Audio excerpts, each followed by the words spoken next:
Praise the Lord, hallelujah.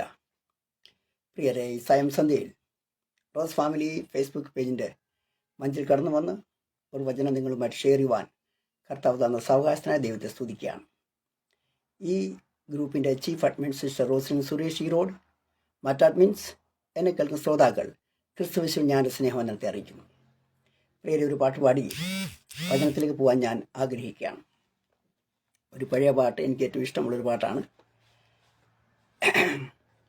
യേശു നായകൻ സമാധാന ദായകൻ നിനക്കെന്നും ധനമേയന്തിനാകുലം കലരുന്നൻ മനമേ, എന്തിനാകുലം കലരുന്നൻ മനമേ, നിൻ സഹായകനവൻ ശക്തനാകയാൽ നിനക്കു നിർഭയമേ, ലോകപോരീതിൽ അനുദീനം ജയമേ, ലോകപോരീതിൽ അനുദീനം ജനമേ, യേശു നായകൻ സമാധാന ദായകൻ നിനക്കെന്ത് ധനമേ, എന്തിനാകുലം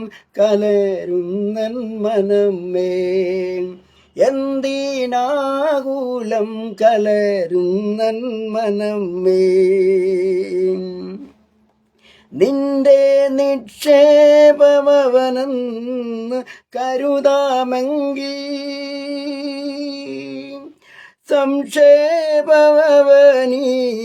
അമരാം, ഇത്ര ശ്രേഷ്ഠനാമൊരുവൻ നിൻ കൂട്ടിനായി അരികിലുള്ളതിനാലെന്തിനാകുലം കലരുന്നൻ മനമേ, എന്തിനാകുലം കലരുന്നൻ മനമേ, യേശു നായകൻ സമാധാന ദായകൻ നിനക്കെന്ത് ധനമേ, എന്തിനാകുലം കലരുന്നൻ മനമേ, എന്തിനാകുലം കലരുന്നൻ മനമേ,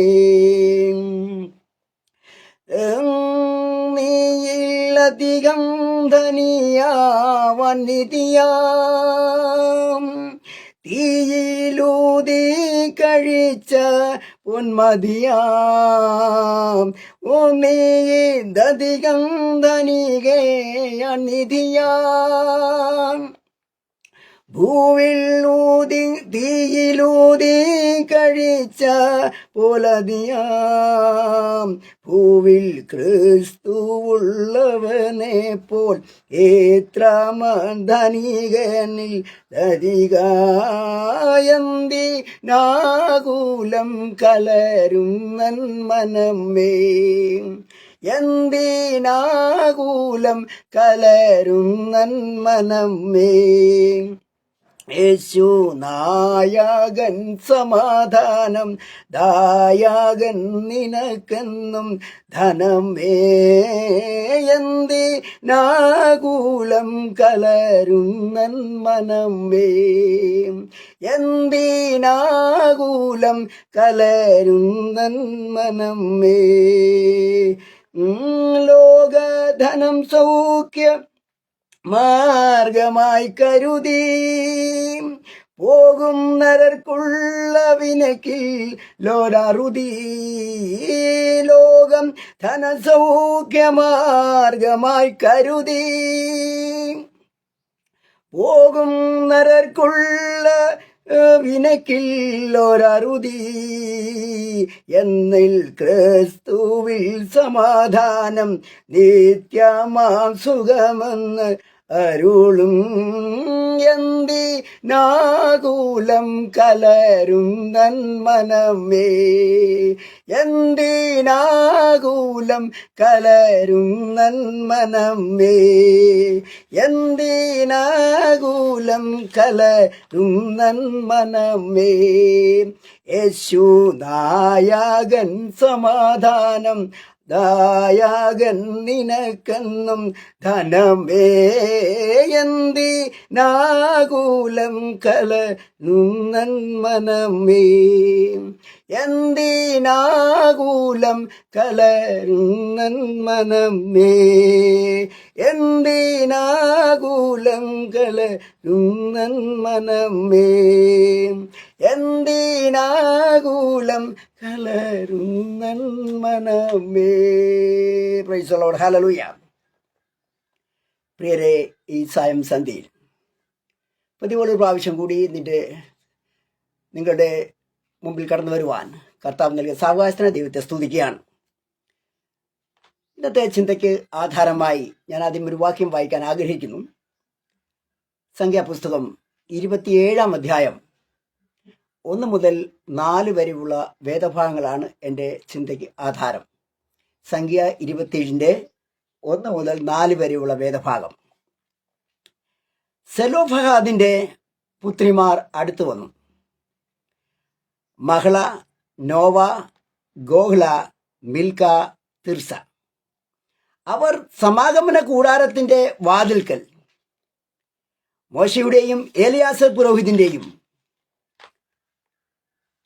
സർവസഭയുടെയും മുൻപാകെ നിന്നു പറഞ്ഞത്, ഞങ്ങളുടെ അപ്പൻ മരുഭൂമിയിൽ വെച്ച് മരിച്ചുപോയി. എന്നാൽ അവൻ യഹോവയ്ക്ക് വിരോധമായി കോരഹിനോട് കൂടിയവരുടെ കൂട്ടത്തിൽ ചേർന്നിരുന്നില്ല. അവൻ സ്വന്തം പാപത്താൽ അത്രേ മരിച്ചത്. അവന് പുത്രന്മാർ ഉണ്ടായിരുന്നില്ല. പ്രിയരെ, നമ്മൾ ആരാ? നമ്മൾ ദൈവത്തിൻ്റെ മക്കളാണ്. ദൈവത്തിൽ വിശ്വസിക്കുന്നവർ, ദൈവത്തിൽ ആശ്രയിക്കുന്നവർ, ദൈവത്തെ ഫോളോ ചെയ്യുന്നവർ ദൈവത്തിൻ്റെ മക്കളാണ്. എന്നാൽ നമ്മളിൽ പലരും കണ്ണുനീരിലും ദാരിദ്ര്യത്തിലും പ്രതികൂലങ്ങളിലും പ്രതിസന്ധികളിലും ഒക്കെയാണ് കടന്നു പോകുന്നത്. നമ്മളെല്ലാം പ്രാർത്ഥിക്കുന്നുണ്ട്, പാട്ട് പാടുന്നുണ്ട്, ആത്മീയ കാര്യങ്ങളിലൊക്കെ നമ്മൾ ഇൻവോൾവ് ആണ്. പക്ഷേ നമ്മളിൽ പലരും ദാരിദ്ര്യവും പ്രതികൂലങ്ങളും പ്രതിസന്ധികളും രോഗങ്ങളും ഒക്കെ അതിലൊക്കെ കൂടിയാണ് അവർ കടന്നു പോകുന്നത്. ഇല്ലാത്തൊരു സംഗതി എന്ന് ചോദിച്ചാൽ മനസ്സമാധാനമേ നഷ്ടപ്പെട്ട പലരുമുണ്ട്. പ്രിയമുള്ളവരെ, നാം ചിന്തിക്കുമ്പോൾ എന്താണ് ഇതിന്റെ കാരണം? ദൈവത്തിൽ നാം വിശ്വസിക്കുമ്പോൾ ദൈവം തന്നെ അതിന് പരിഹാരം നൽകണ്ടേ? എന്താണ് ഇതിന്റെ കാരണം? എന്താണ് ഇങ്ങനെയുള്ള പ്രശ്നങ്ങൾക്ക്, പ്രതിസന്ധികൾക്കുള്ള കാരണം എന്താ? നമ്മുടെ ദൈവം ആരാ? സർവസമ്പത്തിൻ്റെയും ഉടമയാണ്. ദൈവത്തിൻ്റെ പക്കലാണ് എല്ലാം ഉള്ളത്. പക്ഷേ ആ ദൈവത്തിൻ്റെ മക്കളാണ് നാം. ദൈവത്തിൻ്റെ മക്കളാണ് നമ്മൾ ഒരു വശത്ത് പറയുമ്പോൾ, നാം ഈ ഭൂമിയിൽ അനുഭവിക്കുന്ന എന്തുവാ? ചിലപ്പോൾ ദാരിദ്ര്യം, കടത്തിൻ്റെ കെടുതികൾ, അതുപോലെ തന്നെ കുടുംബത്തിലെ അസമാധാനം, പലവിധ പ്രശ്നങ്ങളാൽ പലരും, പ്രിയമുള്ളവരെ, കുഴഞ്ഞു ജീവിക്കുന്നവരാ. അതിൽ കൂടാണ് പലരും കടന്നു പോകുന്നത്. റോമാലേഖനം 8-ാം അധ്യായം 17-ാം വാക്യം വായിക്കുമ്പോൾ, നാം മക്കളെങ്കിലോ അവകാശികളാകുന്നു. പ്രിയമുള്ളവരെ, ദൈവം നമുക്ക് വാഗ്ദത്തം നൽകിയിട്ടുണ്ട്.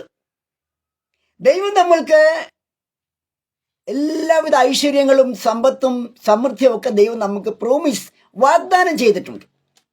പക്ഷേ നമ്മളിൽ പലരും അവരുടെ ജീവിതം എങ്ങനെയെന്ന് ചോദിച്ചാൽ എങ്ങനെയെന്നറിയാമോ? സമാധാനമല്ല, സമാധാനത്തിന്റെ സ്ഥാനത്ത് അസമാധാനമാണ്. കഷ്ടതയായിരിക്കും, കണ്ണുനീരായിരിക്കും പലരുടെയും ജീവിതം. ഇതിനോട് ചേർന്ന് ഒരു വാക്യം കൂടെ ഞാൻ വായിച്ചാൽ, ഗലാത്യ ലേഖനം 4-ാം അധ്യായം അതിൻ്റെ 1-ാം വാക്യം നമുക്ക് വായിക്കാം.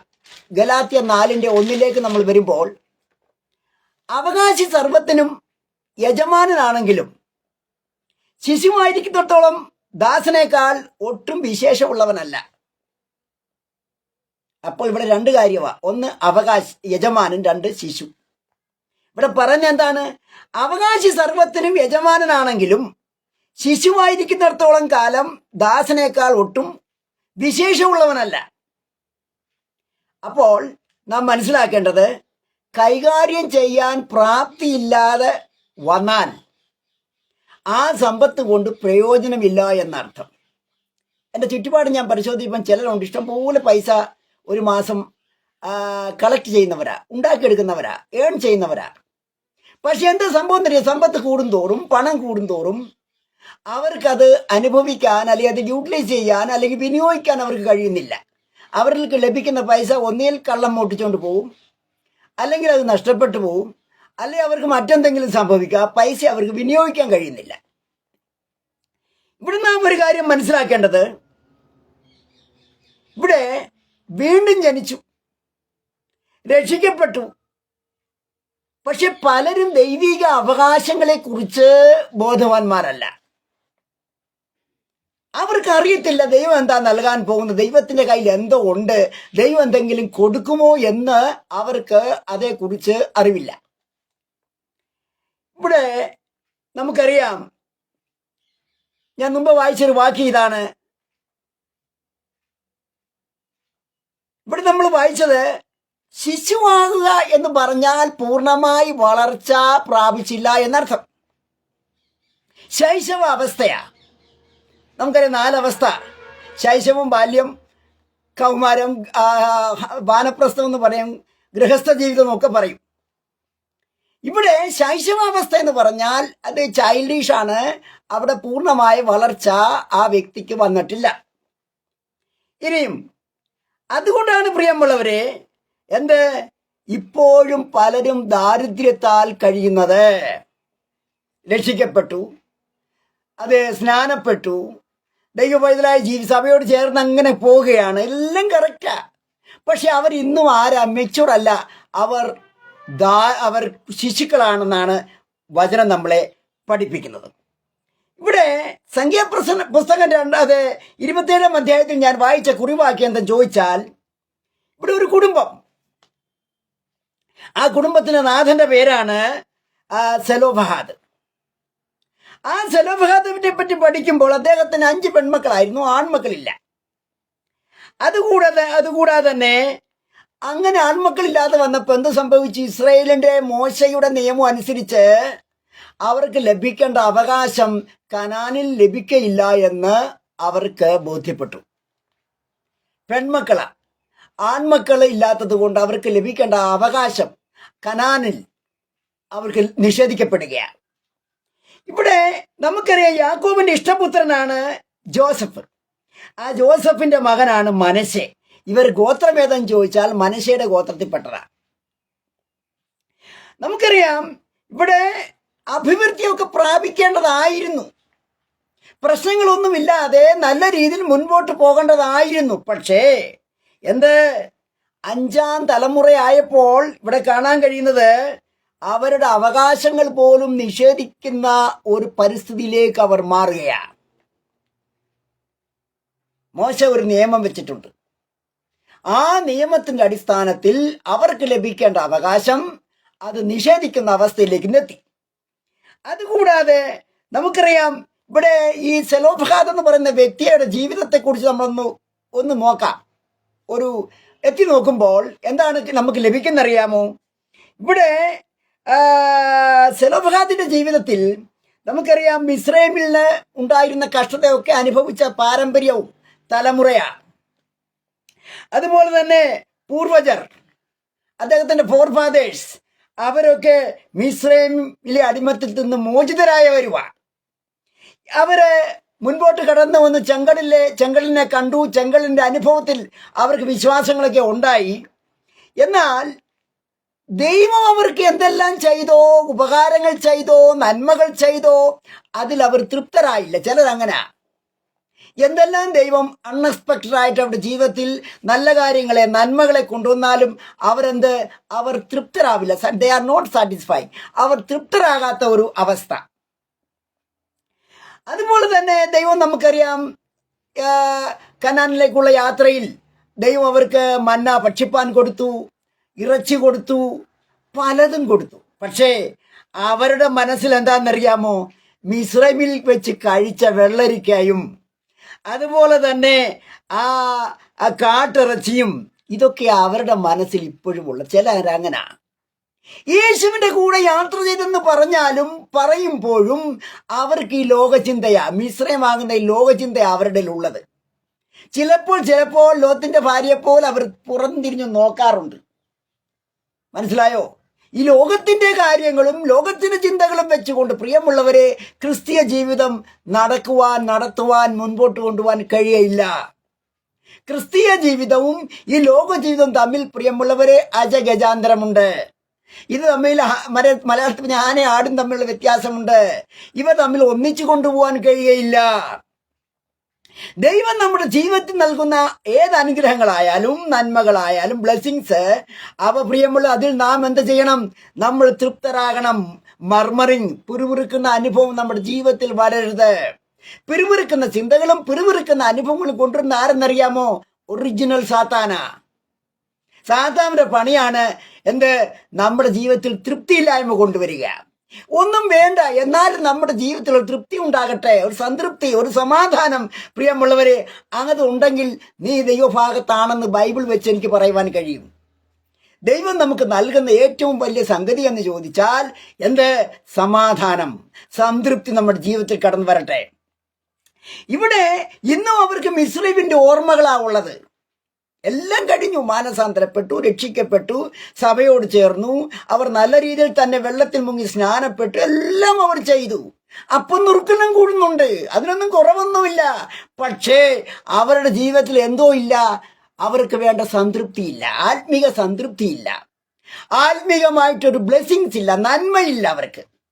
അവര് ചോദിച്ചപ്പോ എന്താ ഇങ്ങനെയൊക്കെ അങ്ങ് തട്ടി മുട്ടിയൊക്കെ പോകുന്നെന്നാ അവര് പറയുന്നത്. ദൈവം അവർക്ക് എന്ത് ചെയ്താലും സങ്കീർത്തനക്കാരൻ എന്താ പറയുന്നത്? അവന്റെ ഉപകാരങ്ങളൊന്നും മറക്കരുതേ എന്ന് ദൈവം ആണയിട്ട് കൂടെ നമ്മളെ ഓർമ്മിപ്പിക്കുമ്പോഴും ജീവിതത്തിൽ അവർക്ക് ഒരു സംതൃപ്തി ഇല്ലാത്ത ഇന്നും അവർക്ക് ആ മിസ്രൈമിന്റെ ഓർമ്മയാ. അവിടെ ആയിരുന്നു എന്ത് കൊള്ളാമായിരുന്നു, പഴയതായിരുന്നു നല്ലത് എന്ന് പറഞ്ഞുകൊണ്ട് ചിലരെന്തൊക്കെ അറിയാമോ? ഈ പുതിയ വിശ്വാസത്തിൽ നിന്ന് പഴയിലേക്ക് ചാടിപ്പോകുന്ന ആളുകളെ കാണാൻ കഴിയും. ഇപ്പോൾ അവർ പുതിയ വേഷത്തിലാ, പഴയ വേഷം അവർ മറന്ന അവസ്ഥയാ.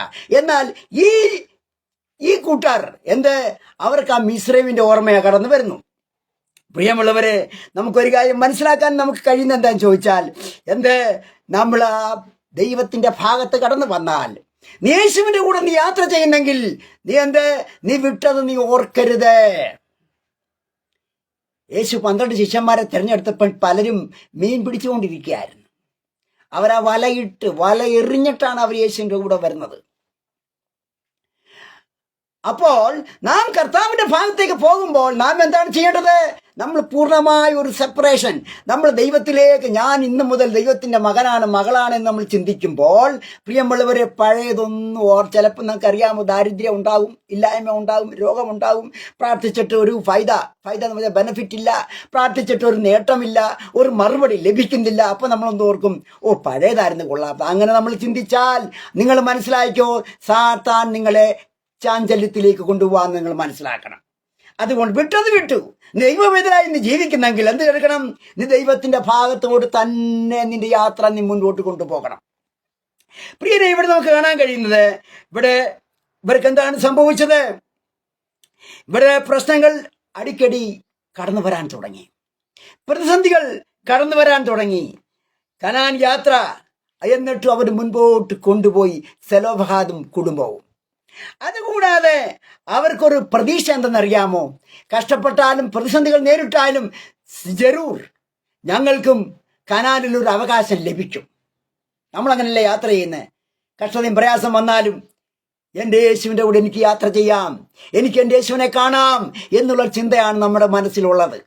അതുപോലെ ഇവരുടെ മനസ്സിലും ഉണ്ടായി കനാനിലെത്താമെന്ന്. എന്നാൽ പ്രിയരെ, എന്താണ് സംഭവിച്ചെന്നറിയാമോ? ഇവിടെ ആ ജീവിതയാത്രയിൽ ഇവിടെ സെലോഫഹാദ് പരാജയപ്പെട്ടെങ്കിലും തനിക്കിപ്പോഴത്തെ ചിന്തയുള്ളൂ, തൻ്റെ മക്കൾക്കെങ്കിലും ഗുണം വരുമല്ലോ. സെലോഫഹാദിന്റെ ജീവിതത്തിൽ ഒരു നന്മ ഉണ്ടായില്ല. എന്നാൽ തൻ്റെ മക്കൾ, തൻ്റെ അടുത്ത ജനറേഷൻ, തലമുറ, ആ തലമുറയ്ക്ക് എന്തെങ്കിലും ഒരു ഗുണം വരുമല്ലോ എന്നുള്ള ചിന്താഗതിയിലാണ് പ്രിയമുള്ളവരെ സെലോഫഹാദും കുടുംബവും യാത്ര ചെയ്തത്. എന്താണ് സംഭവിച്ചത്? കണക്കൂട്ടലുകൾ തെറ്റി, കാൽക്കുലേഷൻ എല്ലാം പെശകി, ചിന്തിച്ചതെല്ലാം വിപരീതമായിട്ട് നടക്കുകയാണ്. അതുപോലെ തന്നെ ഇവിടെ സംഭവിച്ചത് എന്തെന്നറിയാമോ? സെലോഫഹാദ് പോലും മരണപ്പെടുകയാ. 5 പെൺപിള്ളാരാ. സെലോഫഹാദ് മരണപ്പെടുകയാ. പ്രതീക്ഷകളെല്ലാം നഷ്ടപ്പെടുക. ആ 5 പെൺകുട്ടികളെ കുറിച്ച് നമുക്ക് 1 മിനിറ്റ് ഒന്ന് ചിന്തിക്കാം. അത് ചിന്തിക്കുന്നത് ഒരു പക്ഷേ നമ്മുടെ ആത്മീക അനുഗ്രഹങ്ങൾക്ക് അതും കാരണമാകാൻ സാധ്യതയുണ്ട്. ഒന്നാമത്തെ ആ പെൺകുട്ടിയുടെ പേരാണ് മഹള. മഹള എന്ന് പറഞ്ഞാൽ അതിൻ്റെ മീൻസ് ഡിസീസ്, രോഗി എന്ന അർത്ഥം. എന്താണ് രോഗമെന്ന് പറഞ്ഞാൽ ഏറെക്കാലം ചികിത്സിച്ച് കാണും, അതുപോലെ തന്നെ പല ഡോക്ടർമാരെയും കണ്ടു കാണും.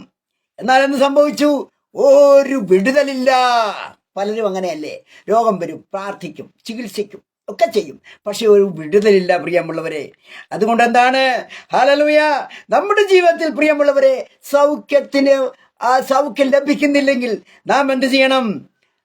നാം മനസ്സിലാക്കണം, നമ്മളിൽ എവിടെയോ ഒരു കുറവുണ്ട്.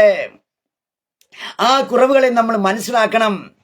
ഒന്നാമത്തെ പെൺകുട്ടിയാണ് മഹള. രണ്ടാമത്തെ പെൺകുട്ടിയാണ് പ്രിയമുള്ള നോവ. നോവയുടെ അർത്ഥം ഇതാണ്, അലഞ്ഞു തിരിഞ്ഞ് നടക്കുന്നവൾ എന്ന അർത്ഥം. She is wandering. അവൾ അലഞ്ഞിരിഞ്ഞ് നടക്കുക. നമുക്കറിയാം ചിലർ അങ്ങനെയാ, തനിക്ക് ബോധിച്ച പോലെ അങ്ങ് നടക്കും. അവർക്ക് വീട്ടുകാരോ സമൂഹമോ സംഘടനയോ ഒന്നും പ്രശ്നമൊന്നുമല്ല. അതുപോലെ തന്നെ അവർ മൂലം മറ്റുള്ളവർക്ക് തലവേദന. എപ്പോഴും ഒരു വീട്ടിൽ ഒരാളൊരു കുഴപ്പത്തിൽ വന്ന് ചാടിയാൽ അതാ മറ്റുള്ളവരെ കൂടെ ബാധിക്കും. ആ വ്യക്തി മൂലം മറ്റുള്ളവർക്ക് സമാധാനം നഷ്ടപ്പെടും. അതുപോലെ തന്നെ മറ്റുള്ളവർക്ക് സ്വസ്ഥത പോലും കെടുത്തുന്ന ഒരു ജീവിതമായിരുന്നു ആ പെൺകുട്ടിയുടെ. ഹല്ലേലൂയ. ഇവിടെ നമുക്കറിയാം, നമ്മളൊരു കാര്യം മനസ്സിലാക്കണം, നാം മറ്റുള്ളവർക്ക് ഭാരത്തിനോ അസ്വസ്ഥതയ്ക്കോ കാരണമാകാൻ ഇടവരരുത്. കഴിവതും നമ്മൾ ഗുണം ചെയ്യുന്നില്ലെങ്കിൽ അത് മിണ്ടാതിരിക്കണം. ആർക്കും ശല്യം കൂടാതെ നമ്മൾ ജീവിക്കണം. നമുക്ക് നമ്മുടെ പ്രവൃത്തി മൂലം, നമ്മുടെ ആറ്റിറ്റ്യൂഡ് മൂലം, നമ്മുടെ ബിഹേവിയർ മൂലം, നമ്മുടെ ഡീലിങ്സ് മൂലം പ്രിയമുള്ളവരെ മറ്റുള്ളവർക്ക് അതൊരു ഭാരമാകാനോ വേദനയാകുവാനോ നാം കാരണമായി കൂടാ. മൂന്നാമത്തെ പെൺകുട്ടിയാണ് പ്രിയമുള്ള ഹോഗ്ല. ഹോഗ്ലയുടെ അർത്ഥം എന്താ? തിത്തിരപ്പക്ഷിയെ, തിത്തിരപ്പക്ഷി എന്ന അർത്ഥം. ഇരമ്യാ പ്രവചനം 17-ാം അധ്യായം 11-ാം വാക്യം വായിക്കുക. ഇരമ്യാ 17:11. അവിടെ ഒരു വാക്യം നമ്മൾ വായിക്കുമ്പോൾ, ന്യായമില്ലാതെ ധനം സമ്പാദിക്കുന്നവർ താൻ ഇടാത്ത മുട്ട പൊരുന്തിയിരിക്കുന്ന തിത്തിരപ്പക്ഷിയെ പോലെയാകുന്നു. മുട്ടയിടുന്ന ആരാ? മറ്റുള്ളവർ. എന്നിട്ട് നമ്മൾ അവൻ്റെ അവകാശം പറയുക. ഇവിടെ നമ്മൾ നോക്കണം, ചില വ്യക്തികൾ അങ്ങനെ ജന്മനാ ചില കുഴപ്പമുള്ളവരാ, മോഷ്ടാക്കളാകാം, വേറെ പ്രശ്നങ്ങളുള്ളവരാവാം. അതുപോലെ തന്നെ എപ്പോഴും കേസിലും വഴക്കിലും, ഇപ്പോഴാണെങ്കിൽ പോലീസ് സ്റ്റേഷനിലും. അതുപോലെ തന്നെ പ്രിയമുള്ളവരെ ചില കുഞ്ഞുങ്ങൾ അങ്ങനെയാ. മാതാപിതാക്കൾ അറിയാതെ അവർ ലഹരിക്കും മദ്യത്തിനും മയക്കുമരുന്നിനും അടിമകളാകുക. അവരെന്തൊക്കെയാ കഴിക്കുന്നത് മാതാപിതാക്കൾക്ക് അറിയത്തില്ല. കുട്ടികളൊക്കെ നല്ല രീതിയിൽ മുടികളൊക്കെ വളർത്തി നല്ല വികൃതമായി. കഴിഞ്ഞ ദിവസം ഞാനൊരു പാസ്റ്ററിന്റെ 4 ആൺപിള്ളേരെ കണ്ടു. അവർ 4 പേരും വലിയ തിരിഞ്ഞ് മുടി വളർത്തി. അവരെ കണ്ടാൽ ആഫ്രിക്കയിലെ കുട്ടികളെ പോലെ കാണാൻ കഴിയുന്നത്. പാസ്റ്റർ ആണെങ്കിലും അദ്ദേഹം തൻ്റെ കുട്ടികളെ ഉപദേശിക്കണ്ടേ? കുഞ്ഞുങ്ങളെ മറ്റുള്ളവർക്ക് മാതൃകയായി നമ്മൾ ജീവിക്കണം എന്ന് അവർ ഉപദേശിക്കണ്ടേ? അപ്പോൾ അത്തരത്തിലൊരു വളർച്ചയാണ് പ്രിയമുള്ളവരെ ഈ തിത്തിരപ്പക്ഷിയുടെ ജീവിതം. അതിന് ഒരു നിയന്ത്രണമില്ല, അത് അങ്ങോട്ടും ഇങ്ങോട്ടും ഓടി നടക്കുന്നതാണ്. എന്നാൽ പ്രിയമുള്ളവരെ ഒരു കാര്യം നമ്മൾ മനസ്സിലാക്കേണ്ടത് എന്തെന്ന്, ഹല്ലേലൂയ, ഇവിടെ പലപ്പോഴും നമുക്ക് പറയാം, ഇപ്പം ന്യൂസിലൊക്കെ കാണുന്ന ഹോസ്റ്റലിലൊക്കെ ഇപ്പോൾ അങ്ങ് ലഹരി കേന്ദ്രങ്ങളാണെന്നാ. കുഞ്ഞുങ്ങളാ, പഠിക്കാൻ വിടുന്ന പിള്ളേരാ. പക്ഷേ കുഞ്ഞുങ്ങൾ പ്രായമായി കഴിയുമ്പോൾ അവർ ചെറുകെ നമ്മുടെ കയ്യിൽ നിന്ന് അവർ മാറുകയാ.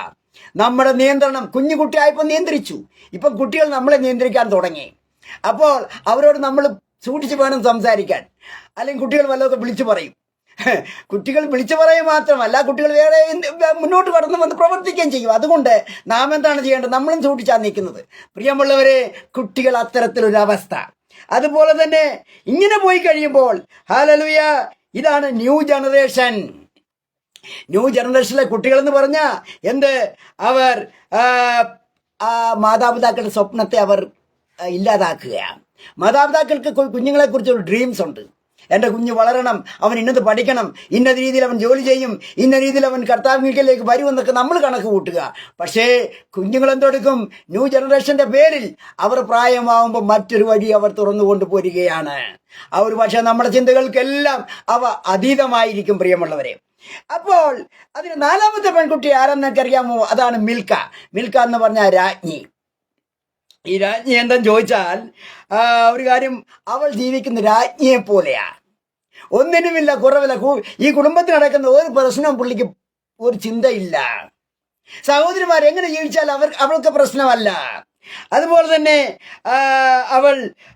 അവൾക്ക് ഒരു ടെൻഷനുമില്ല, ഒരു പ്രശ്നമില്ല. അവൾക്ക് അവരുടെ ട്രാക്കാ, അവൾക്ക് അവരുടെ വഴിയാ, അവളുടെ ജീവിതവുമായി അവൾ മുൻപോട്ട് പോവുക. മറ്റു സഹോദരിമാരുടെ ഒരു പ്രശ്നം അവളെ ബാധിക്കാത്ത തരത്തിലാണ് അവളുടെ ജീവിതം. പ്രിയമുള്ളവരെ, അങ്ങനെ ആർഭാടമായൊരു ജീവിതം മിൽക്കയും നയിക്കുകയാണ്. എന്താണ് പ്രിയമുള്ളവരെ സംഭവിച്ചത്? കുടുംബത്തിലാകമാനം മൊത്തത്തിൽ അസമാധാനം എന്ന് പറഞ്ഞ വസ്തുതയാ ഉള്ളത്. അതുപോലെ തന്നെ ആ കുടുംബത്തിൽ നമ്മൾ ദൂരെ നോക്കുമ്പോൾ നല്ല മനോഹരമായ പെയിന്റ് അടിച്ച നല്ല ഒരു കുടുംബം, ഒരു കുഴപ്പവുമില്ല. എന്നാൽ പ്രിയമുള്ളവർ, എന്താണ് സംഭവിക്കുന്നറിയാമോ? അവരുടെ യഥാർത്ഥ ജീവിതം, ഒറിജിനാലിറ്റി അതെന്തെന്ന് നാട്ടുകാർക്കോ മറ്റാർക്കോ അറിയത്തില്ല. അവിടെ സമാധാനം വരുന്ന സംഗതി ഇല്ല. അവരുടെ പുറമേ ഉള്ള ദിഖാവ, പുറമേ ഉള്ള ശോഭാജി മാത്രമേ ഉള്ളൂ. അകത്ത് ആ ജീവിതത്തിൽ ഒന്നുമില്ലാത്തൊരവസ്ഥയാണ്. പ്രിയമുള്ളവരെ, തീർന്നില്ല. അഞ്ചാമതൊരു പെൺകുട്ടിയുണ്ട്. ആ കുട്ടിയുടെ പേരാണ് തിർസ. തീർച്ചയായും അർത്ഥം എന്തെന്നറിയാമോ? സ്പിരിച്വൽ ഫോർച്യൂൺ, ആത്മീക സൗഭാഗ്യം എന്നാണ് അതിൻ്റെ അർത്ഥം. പേര് പോലെ തന്നെ പ്രിയമുള്ളവരെ, അവൾ അഞ്ചാമത്തെ കുട്ടിയാണ്. ഹല്ലേലൂയ.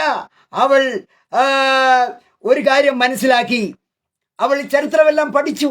സഹോദരിമാരെല്ലാം അവൾ നേരിട്ട് കണ്ടു. സഹോദരിമാരുടെ ജീവിതം ഒന്നും ദൈവവുമായി ബന്ധപ്പെടുന്നതല്ല. അവൾ എന്തെടുത്തു? അവൾ ഇസ്രായേലിന്റെ പ്രമാണം അവൾ പരിശോധിച്ചു. അതുപോലെ തന്നെ അവൾക്കൊന്ന് മനസ്സിലായി, പെൺകുട്ടികൾക്കല്ല ആൺകുട്ടികൾക്കാണ് അവകാശം കൊടുത്തിരിക്കുന്നത്. എന്നാൽ പ്രിയമുള്ളവരെ, ഇത് ഈ കുടുംബത്തെ നിഷേധിക്കുന്നു എന്ന് അവൾ മനസ്സിലാക്കി. അവിടെ നമുക്കൊരു കാര്യം, ഇത്രയെല്ലാം പ്രശ്നമായിട്ടും ഹല്ലേലൂയ, ഒരു കാര്യം മനസ്സിലാക്കണം. അവൾ തൻ്റെ പിതാവാകുന്ന സെലോഫഹാദിനെ സെലോഫഹാദിന്റെ ന്യായീകരണമാണ് അവൾ മനസ്സിലാക്കിയത്. എന്താണെന്ന് അറിയാമോ? അവിടെ ദൈവസന്നിധിയിൽ സെലോഫഹാദ് തെറ്റുകളോ കുറ്റങ്ങളോ ചെയ്തിട്ടില്ല.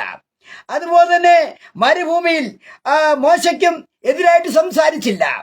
അതുപോലെ തന്നെ ഒരു കാര്യം മനസ്സിലാക്കേണ്ടത്, സെലോഫഹാദ് നീതിമാനായിരുന്നു. എന്നാൽ എന്ത് സംഭവിച്ചു? അകാല ചരമമാണ് തനിക്കുണ്ടായത്. എന്താണ് അകാല ജന്മത്തിന് കാരണം? അത് നമ്മളൊരു വാക്യം വായിക്കാം. സംഖ്യാ പുസ്തകം 27 അധ്യായം 3, സംഖ്യ 27:3, ബുക്ക് ഓഫ് നമ്പേഴ്സ്. അവിടെ വായിക്കുമ്പോൾ തന്റെ സ്വകാര്യ ജീവിതത്തിൽ കുറവുകൾ ഉള്ളതായി കണ്ടു. പിതാവ് കാര്യം ശരിയാ, സ്വകാര്യ ജീവിതത്തിൽ കുറവുള്ളതായിട്ട് കാര്യങ്ങൾ ബോധ്യപ്പെട്ടു. അതുകൂടാതെ അവിടെ വാക്യം എഴുതിക്കും, ഞങ്ങളുടെ അപ്പൻ മരുഭൂമിയിൽ വെച്ച് മരിച്ചുപോയി, പട്ടുപോയി. എന്നാൽ അവൻ യഹോവയ്ക്ക് വിരോധമായി കോരഹിനോട് കൂടിയവരുടെ കൂട്ടത്തിൽ ചേർന്നിരുന്നില്ല. അവൻ സ്വന്തം പാപത്താൽ അത്രേ മരിച്ചത്. എങ്ങനെയാ സെലോഫഹാദ് മരിച്ചത്? പാപത്താലാണ് മരിച്ചത്. എനിക്കൊരു അമ്മച്ചി അറിയാം. 4 സഹോദരന്മാർ പട്ടുപോയി, കടന്നുപോയി. 4 സഹോദരന്മാർ അകാല ചരമം. എല്ലാവർക്കും 65-നും 60-നും ഇടയ്ക്കാണ് അവർ മരിക്കുന്നത്. ഓർക്കുമ്പം പ്രയാസവും ദുഃഖവും ഉണ്ടാവും. ഇന്നും ആ മാതാവ് ജീവിക്കുന്ന രക്തസാക്ഷിയായിട്ട് ജീവിക്കുക, അറിയാമോ? അപ്പോൾ ഇങ്ങനെ അകാല ചരമം പ്രാപിക്കാനുള്ള കാരണം എന്തെന്നറിയാമോ? സ്വന്തം പാപം. എന്താണ് പാപം? What is meant by sin? Sin is nothing but weakness എന്നൊരു സൈക്കോളജിസ്റ്റ് പറയുന്നുണ്ട്. എന്നാൽ വചനം നമ്മൾ പഠിക്കുമ്പോൾ പാപത്തെക്കുറിച്ച് പറയുന്നത്, അവിടെ ഇസ്രായേൽ മക്കൾക്ക് 10 കൽപ്പനകൾ കൊടുത്തിട്ടുണ്ട്. അത് ലംഘിച്ച പാപമാ. അതിൽ പരം ഒരു പാപമില്ല.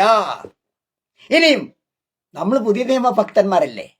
പുതിയ നിയമത്തിലേക്ക് വരുമ്പോൾ പ്രിയമുള്ളവരെ, ഗലാത്യർ ലേഖനം നമ്മൾ വായിക്കുമ്പോൾ പ്രിയമുള്ളവരെ, ആ ഒരു പാപത്തിന്റെ ഒരു പട്ടിക, ഒരു ഷെഡ്യൂൾ കൊടുത്തിട്ടുണ്ട്. പാപത്തിന്റെ പ്രവൃത്തികളെ കുറിച്ച് നമുക്കിവിടെ കാണാൻ കഴിയും. പ്രിയമുള്ളവരെ, ഗലാത്യർ ലേഖനം 5-ാം അധ്യായം 19-ാം വാക്യം വായിക്കുമ്പോൾ അവിടെ പാപത്തിന്റെ ഒരു പട്ടികയാണ് കൊടുത്തിരിക്കുന്നത്. അത് നമുക്കുള്ളതാ. എന്നാൽ നമ്മൾ ഒരു കാര്യം മനസ്സിലാക്കേണ്ടത്, നമുക്ക് നമ്മുടെ ജീവിതം ഒന്ന് പരിശോധിക്കാം.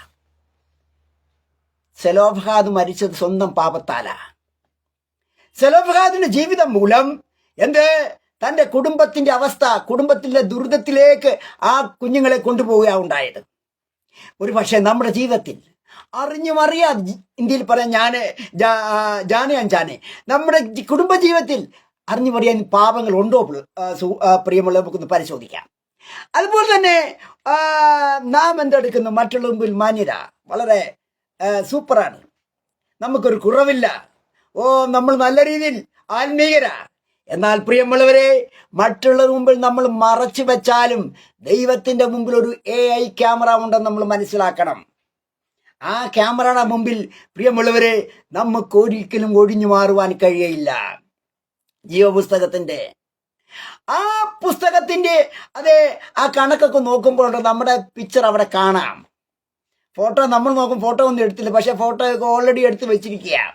ഇവിടെ നോക്കുക, ഇവിടെ നമുക്കറിയാം നമ്മുടെ മാന്യത, സമൂഹത്തിലുള്ള നമ്മുടെ സ്ഥാനം, എല്ലാവരും അത് തന്നെ ആഗ്രഹിക്കും. സമൂഹത്തിൽ മാന്യത വേണം, സ്ഥാനം വേണം പ്രിയമുള്ളവരെ. എന്നാൽ എന്താണ് സംഭവിച്ചത്? നമ്മുടെ രഹസ്യ പാപങ്ങൾ നിമിത്തം ദൈവം അത് മനസ്സിലാക്കുന്നു. അതുമൂലം നമ്മുടെ സ്വർഗീയ നന്മകൾ, ആത്മീയ നന്മകൾ പ്രിയമുള്ളവരെ തടയപ്പെടുകയാണ്. നിങ്ങൾക്കറിയാം, ഒരു ഉദാഹരണം ഞാൻ പഴയ നിയമത്തിൽ കൊണ്ടുവരാം. അബ്രഹാം യാഗം കഴിക്കുക. എല്ലാ മൃഗങ്ങളെയും അബ്രഹാം എന്തെടുത്തു? പിളർന്നു, ആ എല്ലാത്തിനെയും ശുദ്ധമാക്കി. എന്നാൽ ചെറിയ കബൂത്തർ, ചെറിയ പ്രാവിൻ കുഞ്ഞുങ്ങളെ ഒക്കെ കണ്ടു കഴിഞ്ഞപ്പോൾ അബ്രഹാം ധരിച്ചു, ഇതെന്തോ പാപം ചെയ്യാൻ, ഒരു പക്ഷിയല്ലേ, ചിടിയല്ലേ എന്ന് ഓർത്തു. എന്താണ് സംഭവിച്ചത്? അതിനെ അതുപോലെ അങ്ങ് വെച്ചു. യാഗം തീർന്നില്ല. യാഗത്തിന് മുമ്പേ റാഞ്ചൻ പക്ഷികൾ ആ യാഗത്തിന്റെ മുമ്പിൽ കൂടെ വട്ടമിട്ട് കറങ്ങാൻ തുടങ്ങി. അത് പിശാചുക്കളായിരുന്നു. അതുകൊണ്ട് എന്താണ് ചെയ്യേണ്ടത്? നമുക്കൊന്ന് പരിശോധിക്കാം. നമ്മൾ ദൈവത്തിന് മുമ്പിൽ യാഗത്തിന് പോവുകയാ, ദൈവത്തോട് പ്രാർത്ഥിക്കാൻ പോവുക, വചനം കേൾക്കാൻ പോവുക. കർത്താവേ, ഞാൻ നിന്റെ മുമ്പിൽ സമർപ്പിക്കുക. ദൈവമേ, എന്നെ വെളിപ്പെടുത്തണം, നീ എന്നെ ഒന്ന് പുതുക്കി പണിയണം. കഴിഞ്ഞ ആഴ്ച ഞാൻ നിങ്ങളോട് സംസാരിച്ചത് യെശയ്യാവിനെ കുറിച്ചായിരുന്നു. യെശയ്യാവ് ആരാ? സൂപ്പറായിട്ടുള്ള പ്രൊഫറ്റാ, പ്രവാചകനാ. ആ പ്രവാചകൻ പോലും പാപിയാണ്, തെറ്റുകാരനാണെന്ന് ബോധ്യപ്പെടുമ്പോൾ പ്രിയമുള്ളവരെ, നമ്മൾ ആരാ? നമ്മുടെ അവസ്ഥ എന്താ?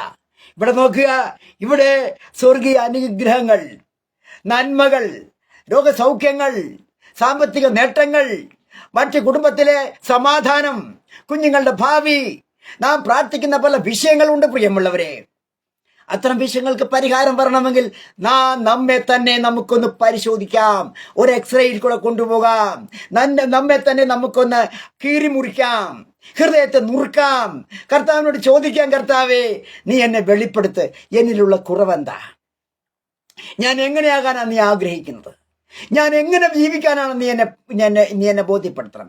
ആ കർത്താവിനോട് പറയുമ്പോൾ കർത്താവ് നിങ്ങളെ വചനത്തിൽ കൂടി, കർത്താവ് നിന്റെ ദൈവദാസന്മാരിൽ കൂടി, കർത്താവ് നിന്റെ ദർശനത്തിൽ കൂടി, കർത്താവ് നിന്റെ സ്വപ്നത്തിൽ കൂടി കർത്താവ് നിന്നോട് സംസാരിക്കും. പ്രിയമുള്ളവരെ, കർത്താവ് നിന്നോട് പറയും, മകളെ, നിന്റെ കുറവിതാണ്, നീ എന്നോട് ഒത്തൊക്കെയാ ജീവിക്കുന്നത്, പക്ഷെ ഞാൻ നോക്കുമ്പോൾ നിന്നിൽ ഈ കുറവ് ഞാൻ കാണുകയാണ് എന്ന് ദൈവം നിങ്ങളെ ബോധ്യപ്പെടുത്തും.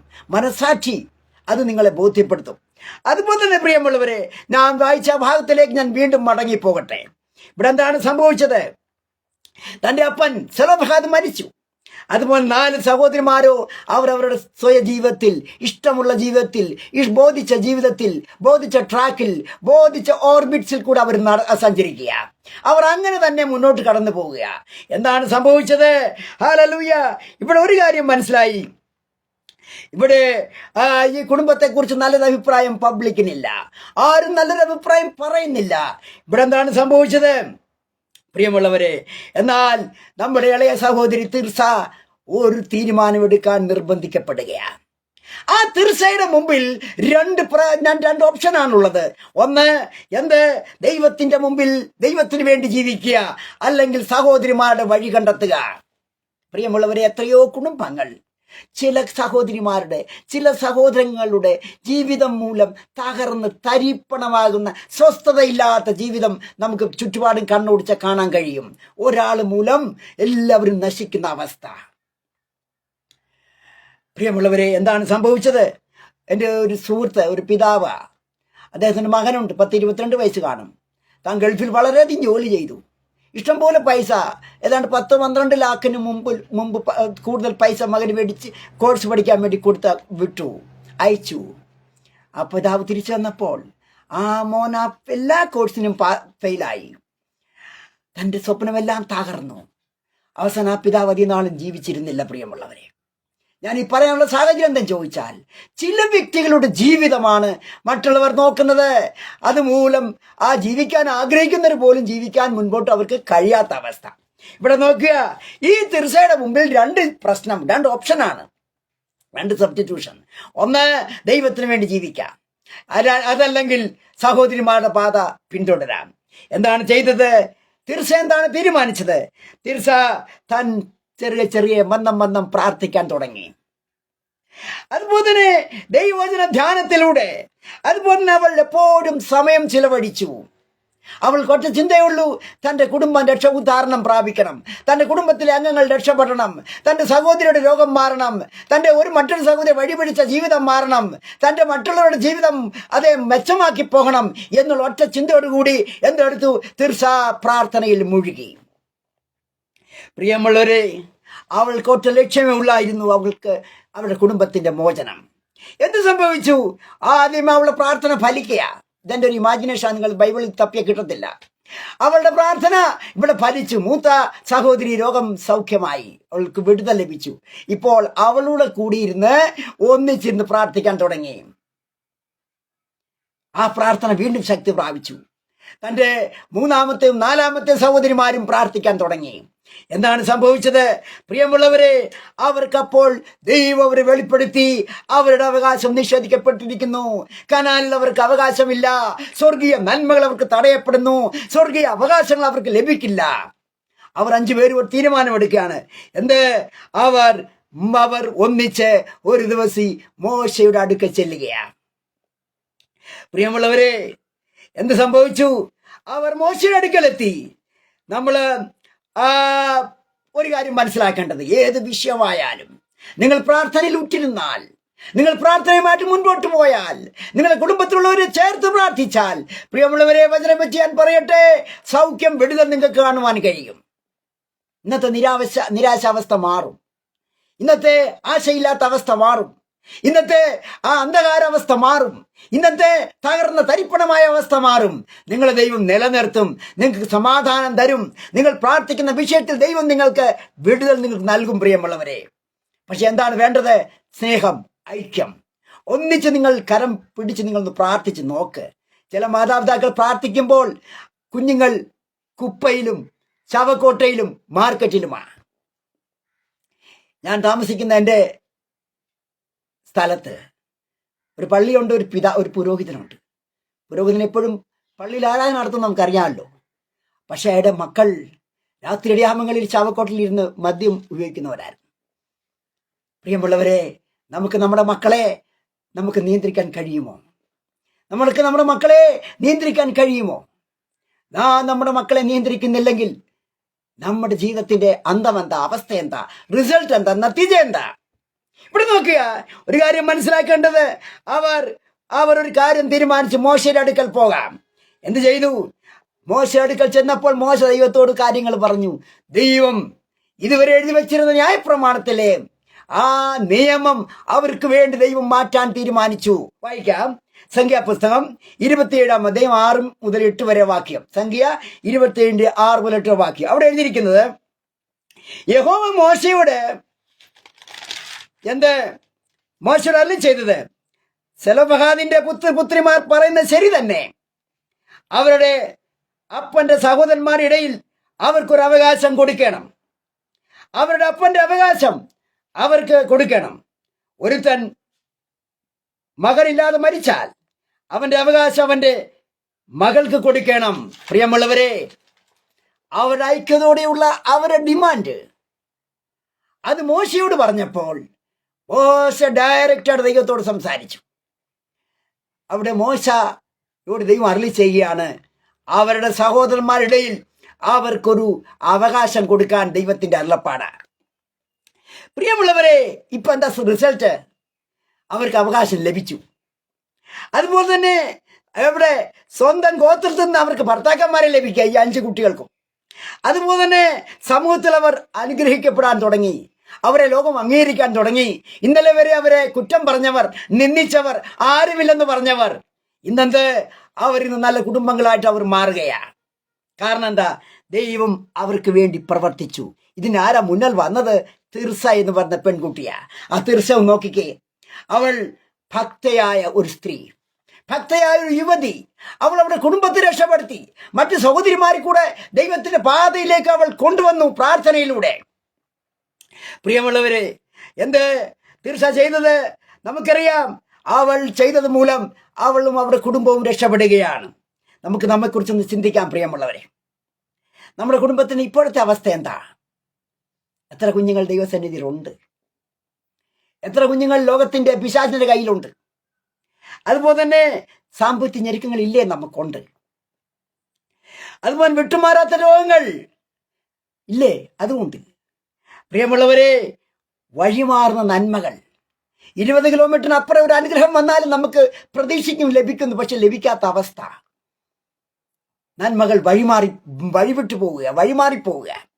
അതുപോലെ തന്നെ വഴിതെറ്റിയ കൂടപ്പറപ്പങ്ങൾ. പ്രിയമുള്ളവരെ, നാം നമ്മുടെ അവസ്ഥയിൽ ദുഃഖിക്കുന്നു. എന്നാൽ നമുക്കൊരു കാര്യം ചെയ്യാം. എന്ത്? നമുക്കൊരു തീരുമാനമെടുക്കാം. എന്ത്? നമ്മുടെ തീരുമാനം തീർച്ചയായിട്ടും നമുക്ക് രൂപാന്തരപ്പെടാം. തീർച്ചയായിട്ടും നമുക്ക് മാറാം. തീർച്ചയായും പോലെ നമുക്ക് ജീവിക്കാം. നമുക്കൊന്ന് പ്രാർത്ഥിക്കാം, ഐക്യതയോടുകൂടി പ്രാർത്ഥിക്കാം. ദേശത്തിന് വിടുതൽ വരട്ടെ, കുടുംബം വിടുവിക്കപ്പെടട്ടെ, സഭ വിടുവിക്കപ്പെടട്ടെ, ഗ്രൂപ്പ് വിടുവിക്കപ്പെടട്ടെ. എത്രയോ ആളുകൾ ദൈവത്തെ നിന്ദിക്കുകയും നിഷേധിക്കുകയും ചെയ്യുന്നു, കുഞ്ഞുങ്ങൾ പോലും. പ്രിയമുള്ളവരെ, അവർക്ക് വേണ്ടി നമുക്ക് ഓരോ കണ്ണീരോട് നമുക്ക് പ്രാർത്ഥിക്കാം. മത്തായിയുടെ സുവിശേഷം 7-ാം അധ്യായം 7-ാം ഒരു വാക്യം പറയുന്നത് ഇതാണ്: യാചിപ്പീൻ, എന്നാൽ നിങ്ങൾക്ക് കിട്ടും; അന്വേഷിപ്പീൻ, എന്നാൽ നിങ്ങൾ കണ്ടെത്തും; മുട്ടുവീൻ, എന്നാൽ നിങ്ങൾക്കായി തുറക്കപ്പെടും. കർത്താവിൻ്റെ ആ വാതിലിൽ, കർത്താവിൻ്റെ മുഖത്തേക്ക് നമുക്ക് കർത്താവിനോട് മുട്ടാം. കർത്താവേ, നീ അത്ഭുതങ്ങൾ പ്രവർത്തിക്കണം. കർത്താവേ, എൻ്റെ പ്രാർത്ഥന കേൾക്കണം. കർത്താവേ, എൻ്റെ സഹോദരങ്ങളുടെ കടബാധ്യതകൾ, കർത്താവേ, എൻ്റെ സഹോദരങ്ങളുടെ രോഗങ്ങൾ, കർത്താവേ, സാമ്പത്തിക ഞെരുക്കങ്ങൾ, കർത്താവേ, നീ എനിക്ക് വിടുതൽ നൽകണം. നമുക്കൊന്ന് പ്രാർത്ഥിക്കാം. പ്രിയമുള്ളവരെ, മോശ എഴുതിയ ആ നിയമം മാറ്റുവാൻ ദൈവം രണ്ടാമത് തയ്യാറായെങ്കിൽ തീർച്ചയായിട്ടും നമുക്ക് മുകളിൽ വരുന്ന അനുഗ്രഹങ്ങളെ തടയുവാൻ ശത്രുവിന് കഴിയില്ല. ശത്രു നമുക്ക് എന്ത് ചെയ്താലും ദൈവം നമ്മുടെ തലവിധി ദൈവം നമുക്കായിട്ട് വിധിക്കും. നമുക്ക് കിട്ടാനുള്ളത് ലഭിക്കും. നമ്മുടെ കുഞ്ഞുങ്ങൾ അനുഗ്രഹം പ്രാപിക്കും. തീർച്ചയായിട്ടും തീർച്ചയെ പോലെ നമുക്കും പ്രാർത്ഥിച്ച് മുൻപോട്ട് പോകാം. ഈ വചനങ്ങൾ ദൈവം നമ്മെ അനുഗ്രഹിക്കുമാറാകട്ടെ. ആമേൻ. കനിവുള്ള ദൈവമേ, സ്വർഗ്ഗസ്ഥ പിതാവേ, വചനം കേൾപ്പിച്ച് കർത്താവേ, അത് അനുഗ്രഹമായി തീരുവാൻ കർത്താവെ നീ സഹായിക്കണം.